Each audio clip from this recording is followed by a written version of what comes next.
আপনারা জানেন না, জানেন না শিল্পীদের আলাদা কালেমা আছে, নাউজুবিল্লাহ। এই যে এই বাউলদের কালিমা আছে, এদের কালিমা কি জানেন? লা ইলাহা ইল্লাল্লাহ লালন রাসূলুল্লাহ। যে লা ইলাহা ইল্লাল্লাহ লালন রাসূলুল্লাহ, আস্তাগফিরুল্লাহ, তওবা আস্তাগফিরুল্লাহ। এই কথা যদি মুসলমান হইয়া, আল্লাহর বান্দা হইয়া, নবীর উম্মত হইয়া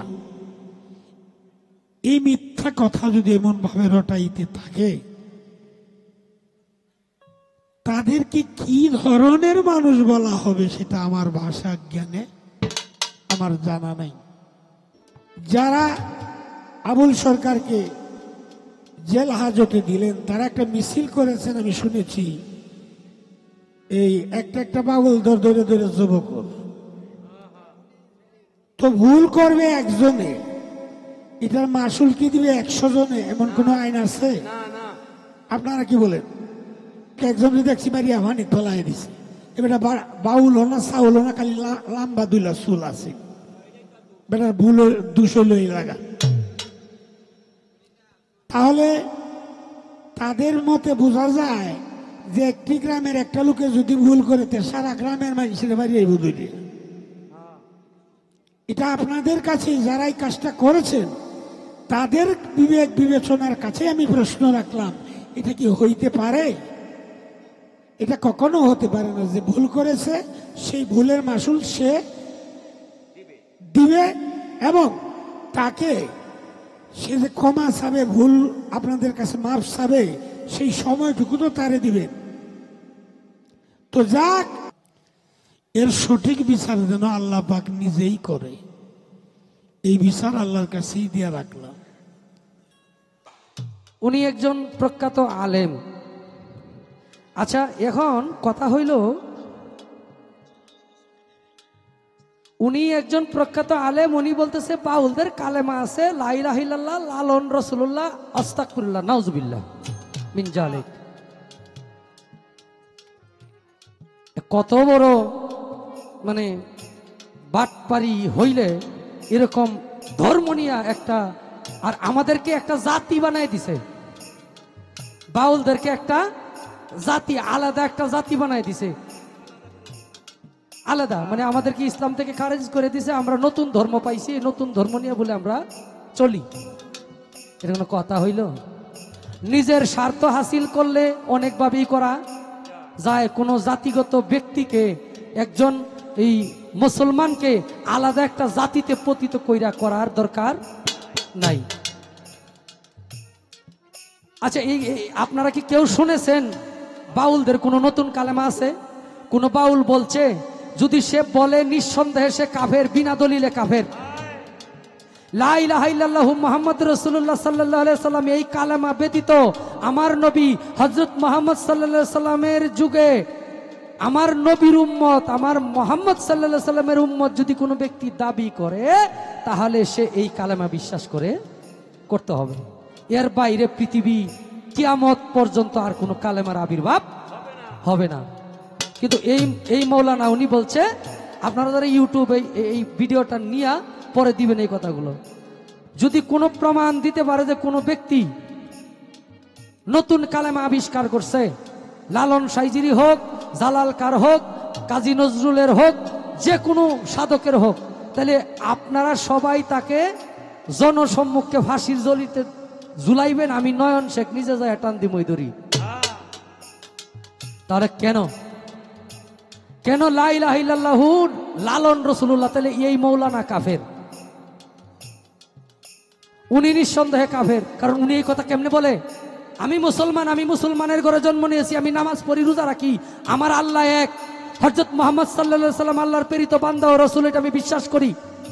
তাহলে কেন আমাদের উপরে এরকম মিথ্যাচার চালানো হচ্ছে?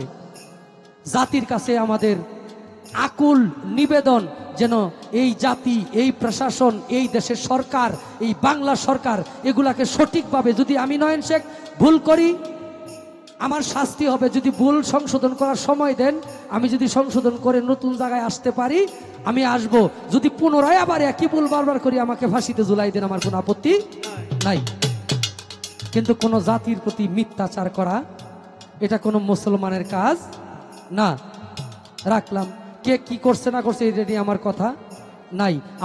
আমাদেরকে আলাদা জাতিতে পতিত করার কারণ কি, তারা কি উদ্দেশ্য সফল করতে চায়, এটা আমার পেশা। বাউল গান আমার পেশা, এটা আমি রুটি রোজগার করি, আমার সাথে 10 জন কাজ করে, এটা ইনকাম করে আমি আমার সংসার চালাই। ধর্ম আলাদা, ধর্ম হইল আমার ইসলাম।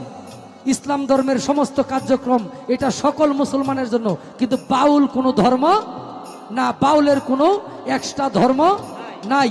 বাউল এটা হইল কর্ম, এটা আমি গান গাই, আমার কর্ম, আমি টাকার বিনিময়ে গান গাই, এটা আমার ধর্ম না, এটা আমার পেশা। এটা আমার পেশা, নেশা, কিন্তু এটা আমার ধর্ম না। এটার মধ্যে আমি ধর্মকে খুঁজি না। আমার ধর্ম 5 ওয়াক্ত নামাজ, কলেমা, নামাজ, রোজা, হজ, যাকাত, এগুলো হইল আমার ধর্মের কাজ। এই হইল বিষয়।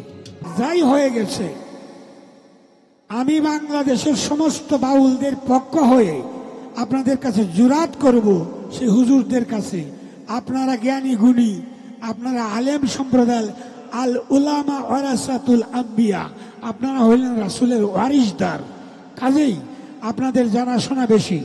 আমরা কোরআন হাদিস পড়লেও বাংলা কোরআন শরীফ পড়ছি, তো বাংলা কোরআন শরীফ পড়লে আপনি সূরা যেভাবে পাঠ করেন কিছু না কিছু ভুল হবেই। আর যারা সেই পবিত্র কোরআন অ্যারাবিক ভাষায় যারা পড়েছে তাদের ভুলটা কম হবে, হইলেও 1-2 জায়গায় হতে পারে, তাও সেটা সংখ্যায় অনেক কম। তো আমি সেই বাংলাদেশের সমস্ত বাউলদের পক্ষ হয়ে বলবো, আপনারা যা করেছেন তার বিচার হোক, এটা আমরা সকলেই চাই, কিন্তু এইটা নিয়ে অন্য মানুষকে আর যন্ত্রণা দিবেন না। অন্য মানুষকে একজনকে দেখছি বাড়িয়া ভানি ফেলাই দিছে, এবারে বাউল হো না, চাউল হো না, খালি লাম্বা দুইলা চুল আছে, বেটার ভুল 200 লই লাগা। তো এর জন্য যদি এই হয়, আপনারা নিজেরা চিন্তা করেন, আপনারা নিজেরা কি ভুল করতেছেন, কত বড় বড় ভুল করতেছেন। কোরআন শরীফের মধ্যে ভুল ধরতেছেন, রাসূল সম্পর্কে কটূক্তি করতেছেন। কই আপনারা জন্য তো এরকম কিছু হয় না। আর আপনারা অন্যদের কিছু একটু পাইলে যা মনে চায় তাই বলেন, এটা করবেন না। আমরা বাঙালি, এই বাংলাদেশের মানুষ, হিন্দু, মুসলমান, বৌদ্ধ, খ্রিস্টান, আমরা সকলেই এক মায়ের সন্তান। আমরা একে অন্যের ভাই। আল্লাহর পক্ষ থেকে মুসলমানদের ধর্মের মধ্যে একটা সম্পর্ক আছে, একটি মুসলমান আরেকটি মুসলমানের ভাই। কাজে আমি অনুরোধ করব, এটা নিয়ে আর বাড়াবাড়ি করবেন না। এমনিতেই আমরা বাউল শিল্পী যারা, এর জন্য নিজের কাছে নিজেকে বিশাল লজ্জা পাইতেছি, নিজের কাছে নিজের এই খুব শরম লাগতেছে এই আবুল সরকার এই ঘটনা করাতে। কাজে আল্লাহর হস্তে সেটা মাফ করে দিবেন, এটা নিয়ে আর অন্যদেরকে আর হয়রানি করবেন না, এইটুকু কথাই রাখলাম। ধন্যবাদ আমার ভাগনাকে এবং দর্শক যারা আছেন। আমি তো সত্যিকারে আমার শ্বশুর বাড়ি